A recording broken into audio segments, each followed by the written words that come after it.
Նախագիծը դեռևս քննարկման փուլում կգտնվի։ Այս պայմանությամբ չեմ կարող ասել ինչ վարձահարություն կլինի առաջիկայում,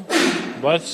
կարող եմ ասել, որ քննարկումները բովանդակային շարունակվելու են։ Այսինքն Չի եղել, այսինքն Չէ, որևէ քվեարկում որևէ բան չկա, ընդամենը զուտ գիտական բովանդակային քննարկում է նախագծի բոլոր կետերի եւ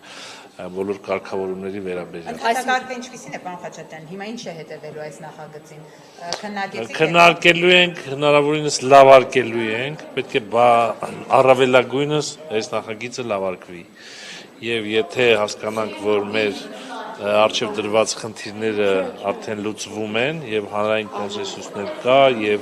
այն բոլոր մտահոգությունները, որոնք հանրության մեջ եւ մեր գործընկերները ունեին, այդ մտահոգությունները փարատված կլինեն, արդեն նախագիծը կգնա իր ընդունման ճանապարհով։ Գումարի հետ է կապված դա է քննարկելու թե ընդհանուր։ Դե ընդհանուր այնտեղ կետեր կա, որ շատ նորմալ եւ անհրաժեշտ կետեր են, հիմնական տարընկալումները եւ բազմակարծությունը որ կա, այս գումարով կարճ ժամանակ ծառայելու նորմի հետ է կապված։ Այսինքն այդպիսի հարց չի քննարկվել, որ այս քննադատությունները, այս հանրային հնչեղությունը հաշվի առնելով նախագիծը շրջանառություն ամեն ինչ էլ քննարկման մեջ որևէ սահմանափակում մենք չունենք։ Կարող ենք քննարկել, որ նախագիծը գուցե ապագա չունի, դադարեցնենք քննարկումները, կարող ենք քննարկել, որ պետքա շուտ ընդունենք եւ հակառակը, բայց ասեմ հետեւյալը, խնդիրը կան իրավահարաբերություն, կան հասարակական հարաբերություններ, որոնք թերի կարգավորված են, եւ դրանք հրատապ կարգավորման կարիք ունեն, որովհետեւ չկարգավորելու դեպքում մենք ազգային անվտանգության հետ կապված խնդիրները արդյունավետ չենք լուծում, այսինքն մեր բանակի զորահավաքային պրոցեսը մենք ավելի արդյունավետ դարձնելու լուրջ խնդիր ունենք, լուրջ, ու այս նախագիծը շատ կարեւոր է, բայց նախագծում հոդվածներ կան, նորմեր կան, որոնք տարընկալումների կարիք ունեն, արժեքային տարընկալումների խնդիր ունեն, պետք է ասեմ, որ եթե մաթեմատիկական հաշվարկով վերցնենք, այո, այս նախագիծը այս վիճակում ավելացնելու է մեր զորահավաքի ռեսուրսներն էլ,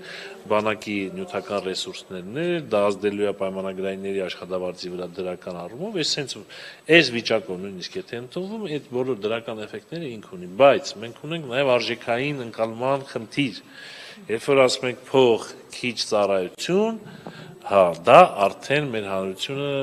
այստեղ շատ հակասական ընկալումներ է ունենում, ինչը բնական է եւ հասկանալի։ Պարոն Խաչատրյան, կարող ենք ասել, որ այս նստաշրջանում այս հարցը չի ընդգրկվելու։ Չեմ կարող վստահ ասել, դա կերևա հետական դժվար լինի, դժվարություն կլինի, որ դա այդպես լինի, ուրեմն ինչ որ հրատապ ռեժիմով մի նիստ պետք է անենք, բայց այս պահի դրությամբ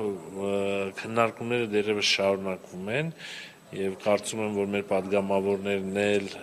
պետք է իրենց առաջարկությունները, պատկերացումները ներկայացնեն այդ նախագծի վերաբերյալ, այդ մեջից ընտրվի ամենադրականը, ամենաարդյունավետ կարգավորումները ներառենք նախագծի մեջ, հետո նորից քննարկենք։ Սա այնպիսի կարևոր նախագիծ է, որ ինչքան երկար քննարկենք, այնքան հաստատ ավելի արդյունքը դրական կլինի։ Կարելի է ասել նաև, որ միջև ընտրությունները չեք շտապի, որովհետև ինքը բավականին աղմկահարույց է եւ հասարակության կողմից կարող է ձեզ ի վնաս աշխատել։ Կարող է, այո, ի վնաս աշխատել ընտրական process-ներում, բայց առաջնահերթությունը մենք տալիս ենք ազգային անվտանգությանը եւ բանակի ռեսուրսների ավելացմանը։ Եթե մի բան անհրաժեշտ է մեր զինված ուժերին, արդեն մենք չենք նայի դա մեր ընտրական ինչ որ process-ներին վնասելու է թե չէ, նա ավելի գերակաշահ է, քան ընտրական process-ները։ Շնորհակալություն։